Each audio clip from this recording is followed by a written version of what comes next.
1,000 years ago, Viking raiders had a base here.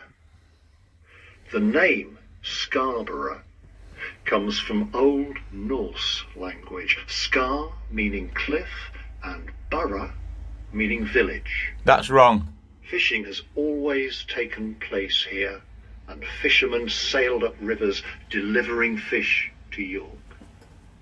The headland had a fort from the 1100s. The Normans built the largest castle in Britain on it in the 1200s. In 1253, Scarborough Fair started. It was a 45-day international market in August based upon the herring catch. From the 13th to the 16th century, Scarborough was the fourth largest town in Yorkshire. Merchants exported wool, barley, malt, and fish.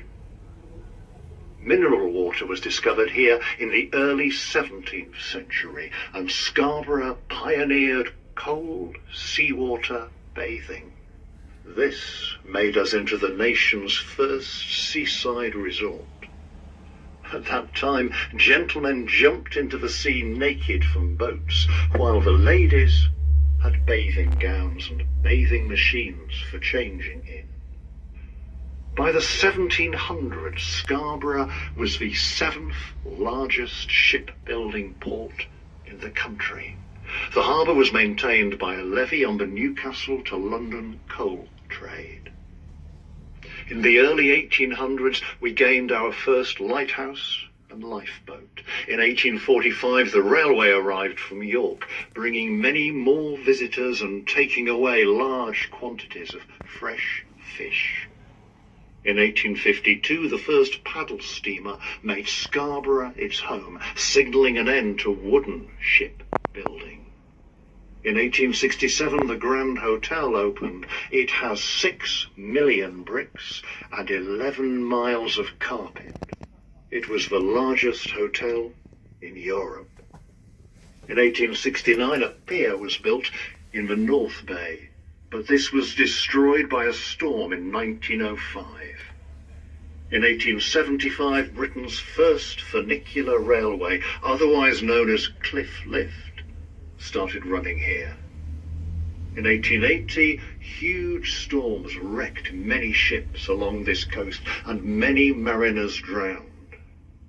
In 1907, Scarborough was the fifth largest herring port in the country.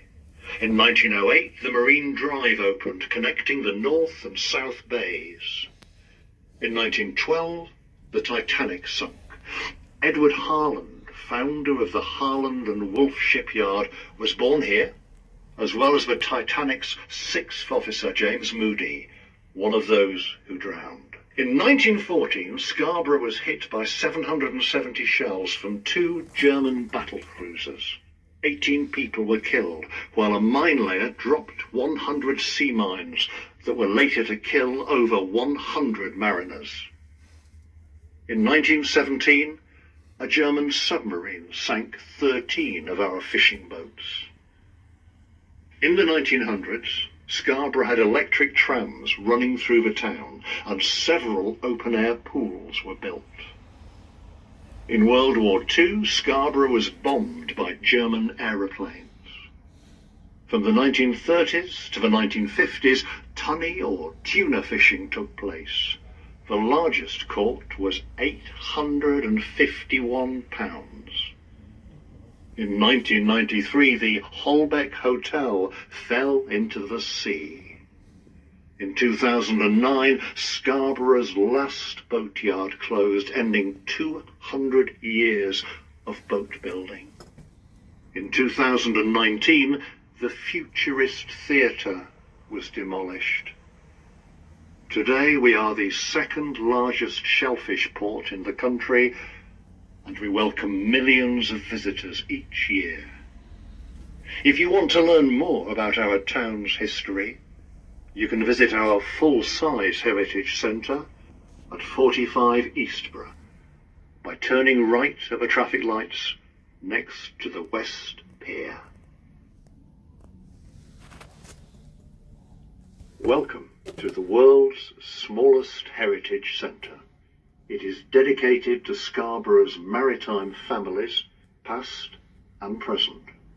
Scarborough's history goes back 4,000 years to Bronze Age settlers who lived on the castle headland. 2,000 years ago, the Romans built a lookout tower there. 1,000 years ago, Viking raiders had a base here.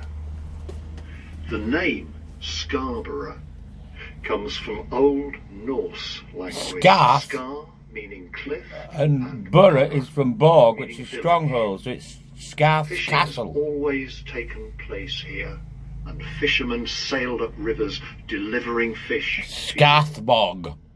The headland had a fort from the 1100s. The Normans built the largest castle in Britain on it. Yeah, that's it all.